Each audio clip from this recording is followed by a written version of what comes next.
Listen closely, my friends. There is something you're losing every single day, and no amount of money in the world can ever buy it back. And the terrifying part is, you may not even realize you're losing it until the person you wanted to become is already years behind you. Every day you are handed 24 hours, and every day you quietly trade pieces of your future for distractions that won't even matter tomorrow.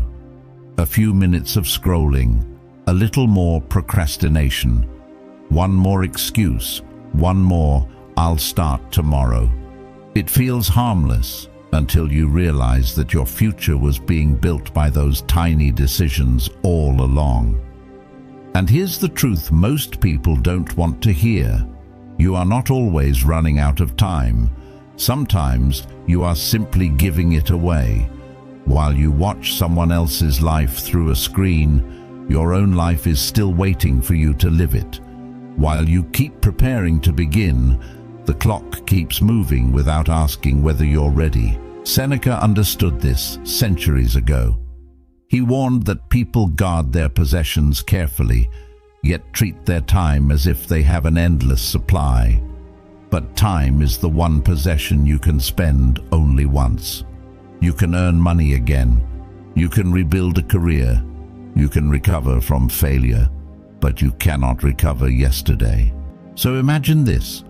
What if the life you dream about isn't waiting for more talent, more motivation, or more opportunity? What if it is simply waiting for you to stop wasting the hours that could build it? Because in this video, we're going through 12 Stoic rules that will force you to confront where your time is going, reclaim your attention, eliminate the distractions stealing your potential, and finally start building the life you've been postponing. And by the end, you may look at your daily habits differently, because the greatest thief of your future may not be failure. It may be the ordinary minutes you keep throwing away. Rule 1. Protect your attention like your life depends on it. Your time is not being destroyed by one massive decision. It is being murdered quietly by hundreds of tiny distractions.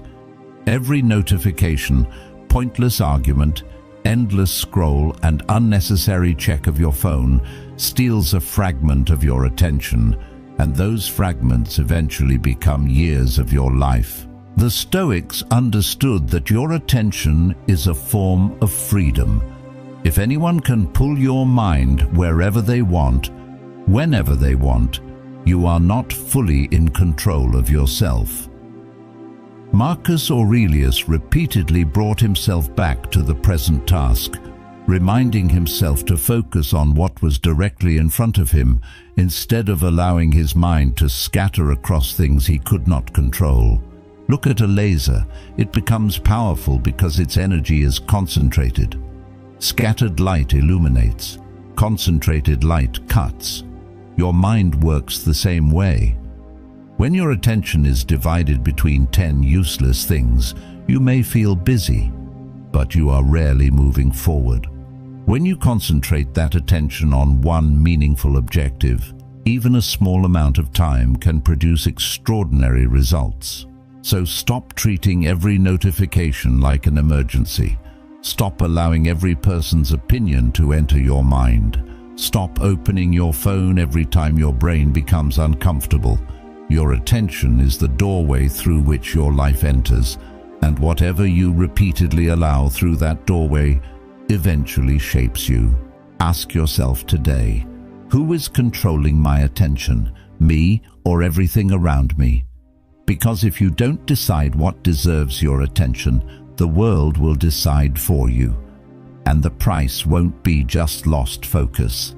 The price will be pieces of your life you can never get back. Rule 2. Stop waiting for the right moment. One of the most expensive lies you tell yourself is, "I'll start when the time is right."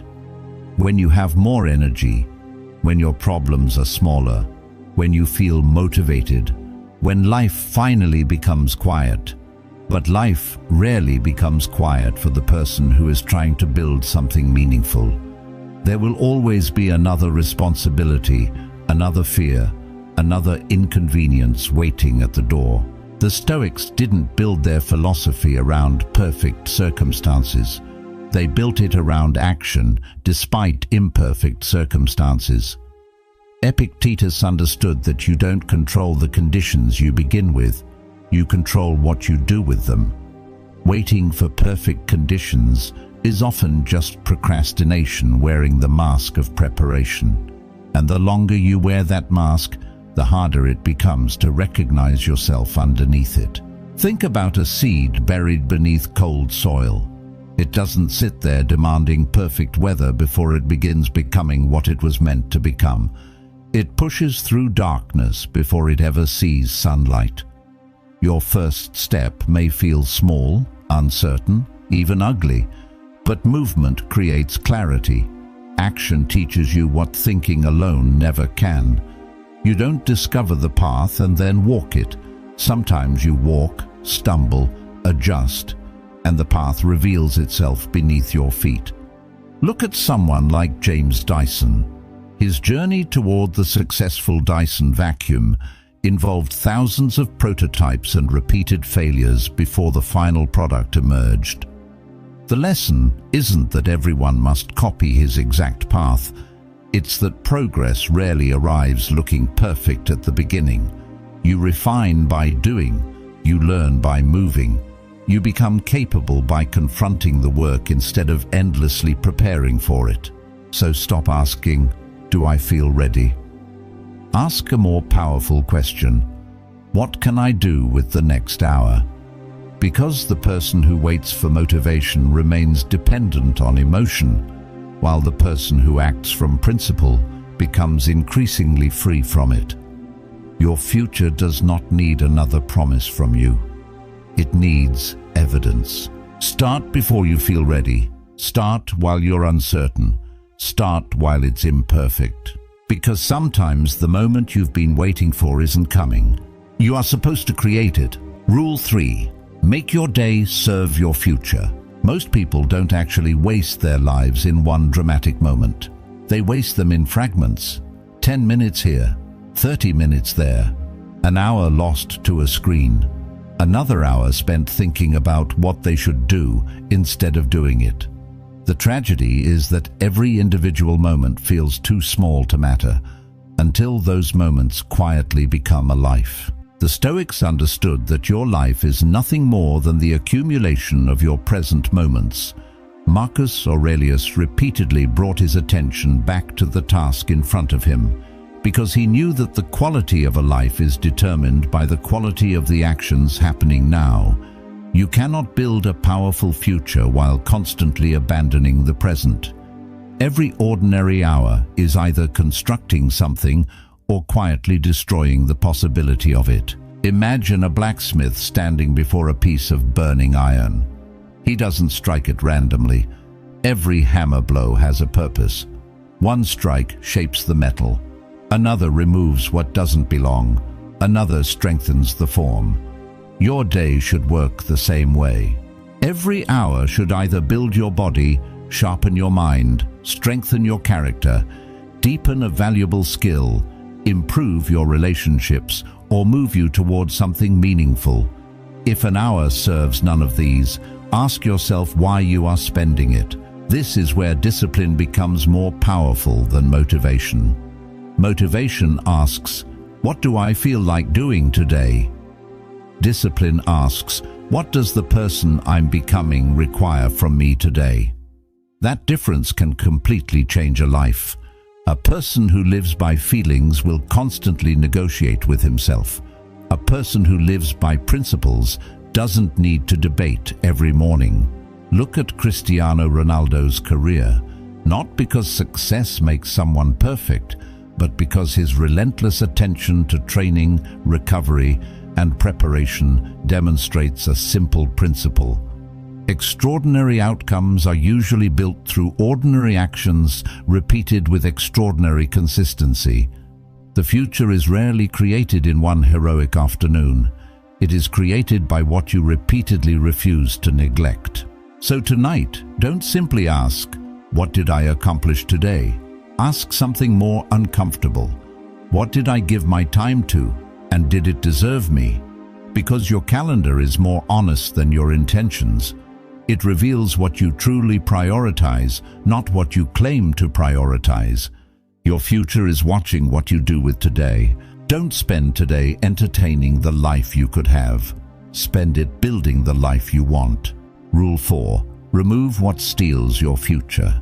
Sometimes the reason you cannot build the life you want is not because you need to add something new. It is because you refuse to remove what is quietly destroying your focus. A person can have ambition, intelligence, and enormous potential, and still remain stuck because their life is crowded with habits, people, entertainment, and commitments that consume everything they need to grow. The Stoics practiced a powerful discipline, distinguishing what is necessary from what is merely noise.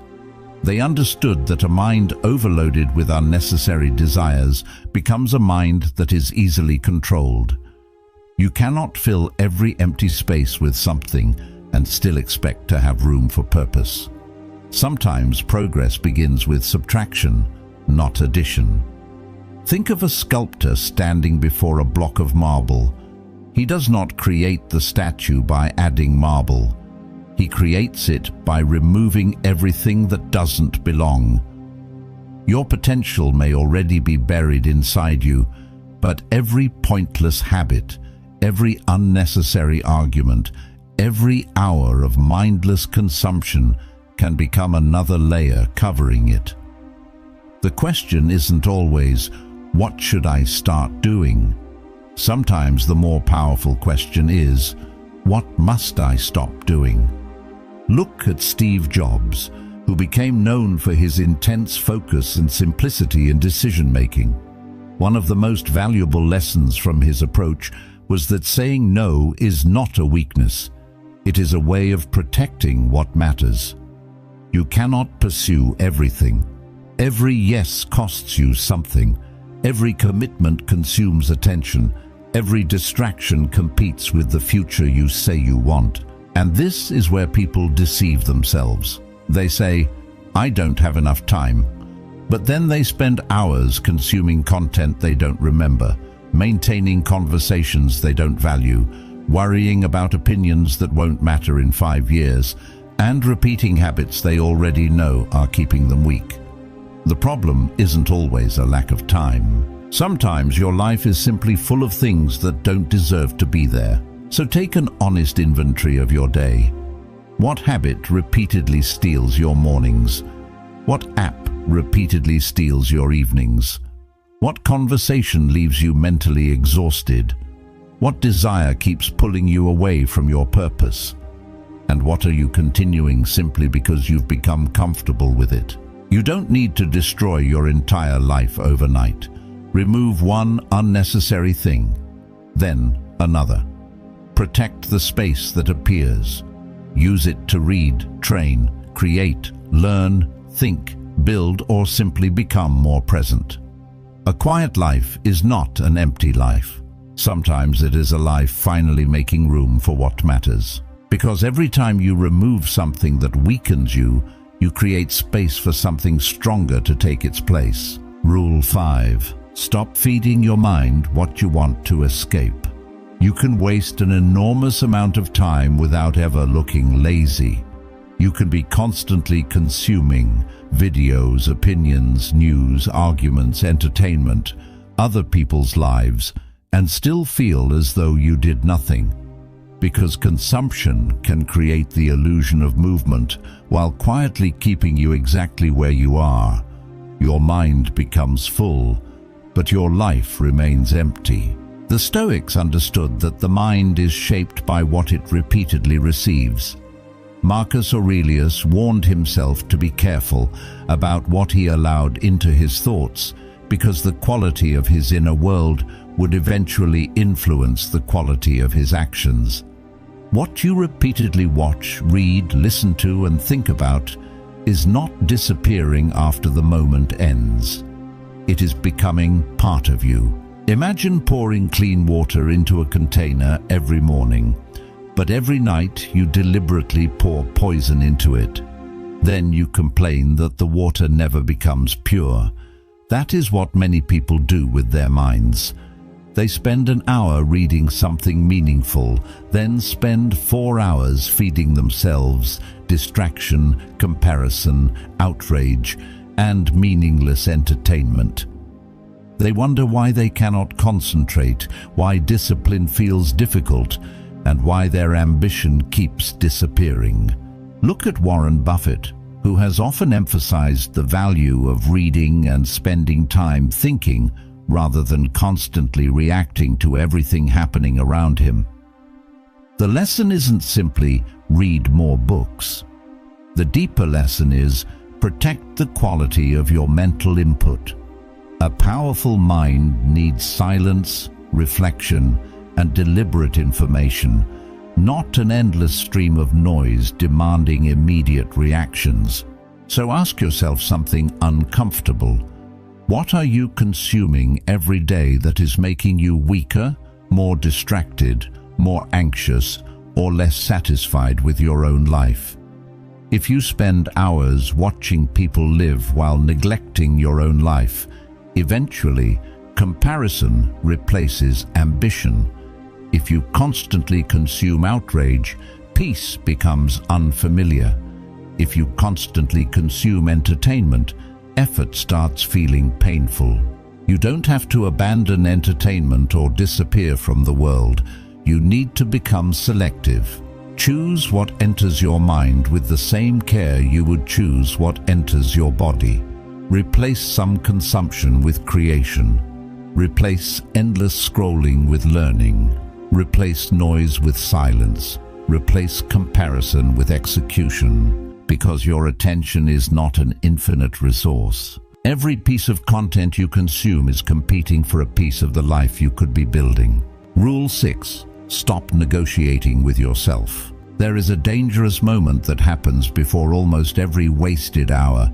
The moment you start negotiating with yourself. You tell yourself, just 5 more minutes. I'll start after this. I'm too tired today. Tomorrow I'll be more disciplined. The problem is not that you say these things once. The problem is that every time you obey them, you teach your mind that your promises mean nothing. The Stoics understood that self-mastery begins when your principles become stronger than your impulses. Epictetus taught that freedom comes from mastering what is within your control. Your feelings may demand comfort, but your reason can demand action. And every time you choose the harder right thing over the easier escape, you strengthen that part of yourself. Think of a ship at sea. A few degrees of deviation may look insignificant at the beginning, but after hundreds of miles, the ship can end up nowhere near its intended destination. Your daily compromises work the same way. One skipped workout doesn't destroy your body. One wasted evening doesn't destroy your future, but repeated small betrayals of your own standards slowly change your direction until you wake up somewhere you never intended to be. This is why discipline cannot depend on how you feel. If your entire life is governed by emotion, your future will be governed by whatever emotion happens to be strongest that day. When you're motivated, you work. When you're tired, you stop. When you're inspired, you act. When you're uncomfortable, you escape. That isn't freedom. That's being controlled by your internal weather. Look at David Goggins as a modern example of the opposite philosophy. His story is built around repeatedly confronting discomfort instead of allowing discomfort to make the decision for him. You don't have to copy his extreme methods to understand the principle. You become stronger every time you prove to yourself that discomfort does not have authority over you. So create rules that don't require negotiation. If you said you'll train at 7, train at 7. If you decided to read before touching your phone, keep the promise. If you have an important task, begin before your mind invents another excuse. Make the decision once and stop reopening the courtroom every time your feelings object. Because every time you keep a promise to yourself, you build trust with yourself. And every time you break one for the sake of comfort, you make the next excuse easier to believe. Your future is not built by what you intend to do. It is built by the promises you refuse to break. Rule 7. Make boredom your advantage. One of the biggest reasons people waste time is that they have become addicted to constant stimulation. The moment there is silence, they reach for the phone. The moment work becomes difficult, they search for entertainment. The moment progress becomes slow, they look for something new. They don't necessarily lack ambition, they have simply trained their minds to escape the moment anything becomes boring. But meaningful things are usually built inside the very moments people try to escape. A book becomes powerful one page at a time. A skill becomes valuable after hundreds of repetitions. A body changes through workouts that often feel ordinary. A business grows through countless tasks nobody applauds. The world celebrates the result, but the result is created during the boring hours when nobody is watching. The Stoics understood the value of remaining steady when nothing exciting was happening. Marcus Aurelius wasn't trying to make every moment entertaining. He was trying to make every moment useful. That distinction is enormous. If you only work when you're inspired, your progress will always be dependent on novelty. But when you learn to work through boredom, you gain something most people never develop: the ability to remain committed when the emotional reward disappears. Think of a river carving its way through stone. It doesn't need to be violent. It doesn't need to be dramatic. It simply keeps moving in the same direction, day after day, year after year. Eventually, something that looked impossible begins to change. Your discipline works the same way. You don't need to conquer your entire future today. You need to stop abandoning your direction every time the journey becomes repetitive. This is where your phone becomes dangerous, not because technology itself is evil, but because endless stimulation teaches your brain to expect immediate rewards. You become uncomfortable with silence, uncomfortable with waiting, uncomfortable with slow progress. And then you mistake boredom for a sign that something isn't worth doing. But sometimes boredom isn't telling you to quit. It's testing whether you can continue without applause. So the next time you sit down to work and your mind whispers, "This is boring," don't immediately obey it. Stay there.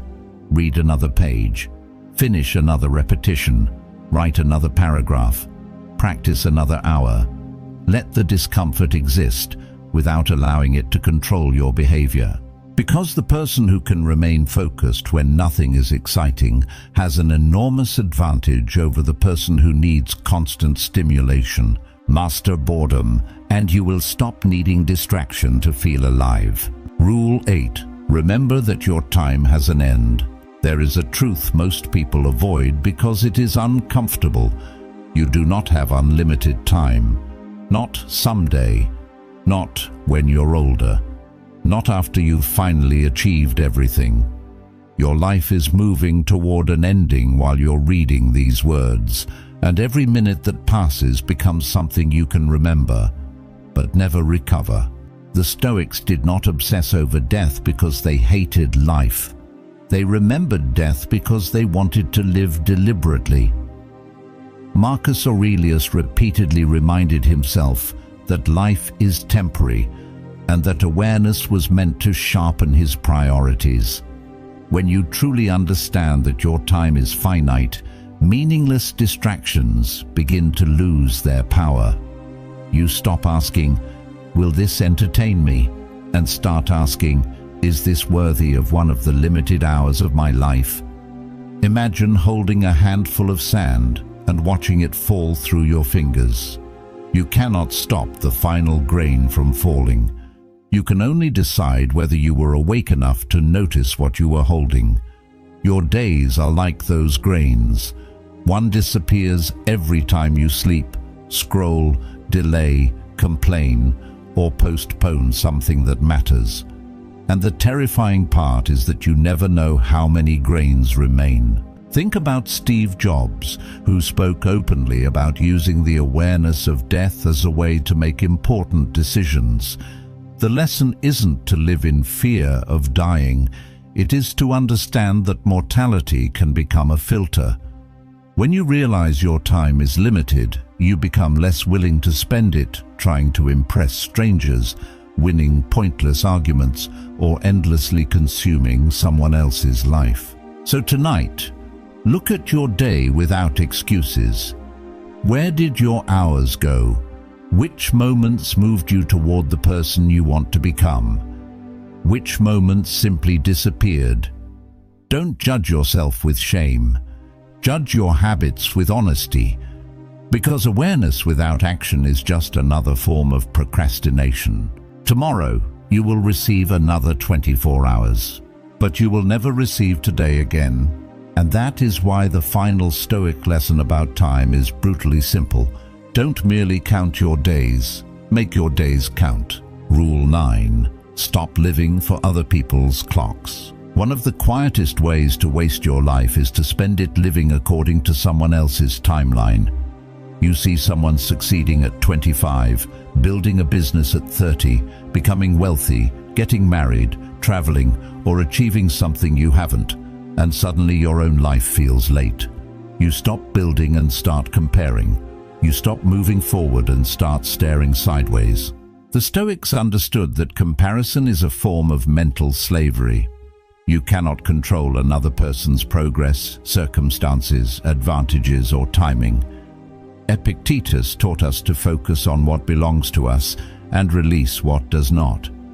Your responsibility is not to arrive at the same destination at the same age as someone else. Your responsibility is to use the life that was actually given to you. Think about a bamboo tree. For years it appears almost invisible above the ground, while its roots are spreading beneath the surface. Someone looking only at the soil might think nothing is happening. Then, when the foundation is strong enough, growth becomes almost impossible to ignore. Your life can be like that. Just because your progress isn't visible yet doesn't mean your work is worthless. The modern world makes this even harder because you're constantly shown everyone's highlights without seeing their hidden struggles. You compare your ordinary Tuesday to someone else's greatest achievement. That is an unfair battle you can never win. And while you're busy measuring your life against theirs, the hours that could have strengthened your own path are disappearing. Look at J.K. Rowling, who faced rejection and hardship before Harry Potter became one of the most successful literary franchises in history. Her early failures didn't become proof that her life was over. They became part of the road. The lesson isn't that everyone will eventually become famous. The lesson is that your current chapter is not qualified to predict your final chapter. So stop asking, why am I not where they are? Ask, am I becoming better than I was yesterday? That is a comparison you can actually control. Build quietly, learn quietly, improve quietly. Let other people run their race while you build your own foundation. Because every minute spent envying someone else's timeline is a minute stolen from your own. Your life doesn't need to look impressive to everyone. It needs to become meaningful to you. Rule 10. Stop trading your future for temporary comfort. Every time you choose comfort over what you know you should do, you are making a trade. You get something immediately and you pay for it later. You get the pleasure of another hour scrolling, but you pay with the skill you didn't build. You get the comfort of staying in bed, but you pay with the confidence you could have earned. You avoid one difficult task today, and tomorrow that task becomes heavier. The Stoics understood that comfort can become a cage when you become dependent on it. A life designed only to keep you comfortable eventually makes you incapable of handling discomfort. Muscles grow under resistance. Character grows under difficulty. Discipline grows when you repeatedly do what you would rather avoid. Seneca even practiced periods of voluntary discomfort, not because suffering was the goal, but because he wanted to make sure comfort never became his master. Think of a ship anchored in a perfect harbor. The water is calm, the wind is gentle, and there is no danger. But a ship that never leaves the harbor never discovers what it was built to do. Your comfort zone can protect you and imprison you at the same time. Every time you choose the difficult but meaningful action, you loosen another chain. Look at Michael Jordan. His greatness wasn't created by comfortable moments. It was forged through repetition, rejection, intense training, and the willingness to keep demanding more from himself. You don't have to become an athlete to understand the principle. The person you want to become is hidden inside the actions you keep avoiding. So when your mind says, "Do it later," recognize what is really happening. Your present self is trying to borrow comfort from your future self. Don't let it. Do the workout, finish the page, make the call, complete the task, put the phone down, start the thing you've been postponing, not because it feels good, but because keeping your word to yourself matters more than temporary comfort. Because comfort gives you pleasure for a moment.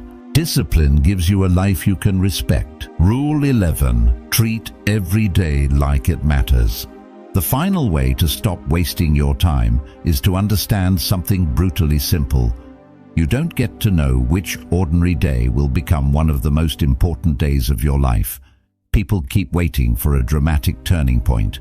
A new year, a new job, a new opportunity, a perfect Monday, while their actual life is happening on completely ordinary days. And those ordinary days are the ones building their future. Marcus Aurelius understood the power of returning to the present. He didn't need every day to feel extraordinary. He needed to fulfill the responsibility of the day in front of him. That is the deeper Stoic discipline. Stop demanding that life become exciting before you decide to become serious.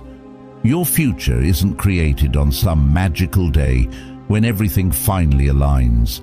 It is created on the random Tuesday when nobody's watching and you still choose to do what matters. Think of a masterpiece being painted one brushstroke at a time. A single stroke looks meaningless. You could stare at it and say, "This won't change anything." But thousands of intentional strokes eventually become something that didn't exist before. Your days are those brushstrokes. One focused morning may seem insignificant. One disciplined evening may feel ordinary. But repeated long enough, ordinary actions become an extraordinary life. This is why you should stop saying, "It's only one day." One day is never just one day when it becomes a pattern. One wasted morning teaches you that wasting mornings is acceptable. One disciplined morning teaches you that you can keep promises to yourself. Every day is training you to become someone. The question is whether you are training yourself toward strength or toward regret. Look at Kobe Bryant's philosophy of relentless improvement. What made the difference wasn't one legendary game. It was the countless invisible hours of practice that nobody applauded. That is the part people don't want to hear because it removes the fantasy of overnight transformation. You don't need a perfect life. You need thousands of imperfect days where you refuse to abandon your direction. So when you wake up tomorrow, don't ask, "How can I completely change my life today?" Ask something more powerful. What is one thing I can do today that my future self will thank me for? Then do it before distraction has a chance to negotiate with you. Read the pages, train the body, build the skill, finish the work, make the difficult decision, be present with the people who matter. Because one day you will look backward at the life you built, and you will realize that it was never built someday. It was built today, then today, then today again. Rule 12. Learn to say no to what steals your life. Every time you say yes to something meaningless, you may be saying no to something that could change your life. Another invitation, another pointless conversation, another hour of scrolling, another favor you never had the time for, but accepted anyway. Slowly, your schedule fills with things that matter to everyone except you, until you finally wonder why you have no time left for yourself. The Stoics understood that your time must have boundaries. Saying no is not selfish when you are protecting something valuable. Seneca understood that a person who belongs to everyone eventually has no time left for himself. Your attention is limited, your energy is limited, and your life is limited. If you give all three away carelessly, what remains for the person you are trying to become? Think of a fortress with an open gate. It doesn't matter how strong the walls are if everything can walk inside whenever it wants. Your mind is the same. Every request, notification, opinion, invitation, and distraction that you allow into your life takes a piece of your attention. Discipline isn't only about what you do. It is also about what you refuse to let in. Look at Warren Buffett's philosophy of saying no to opportunities that don't deserve his attention. The deeper lesson isn't about money or business. It's about understanding that every yes has an invisible cost. When you say yes to something, you are giving it a portion of your finite life. So don't ask only, is this good? Ask, is this worth my time? Start practicing a simple word. No. No to the conversation that leads nowhere. No to the habit that steals your evening.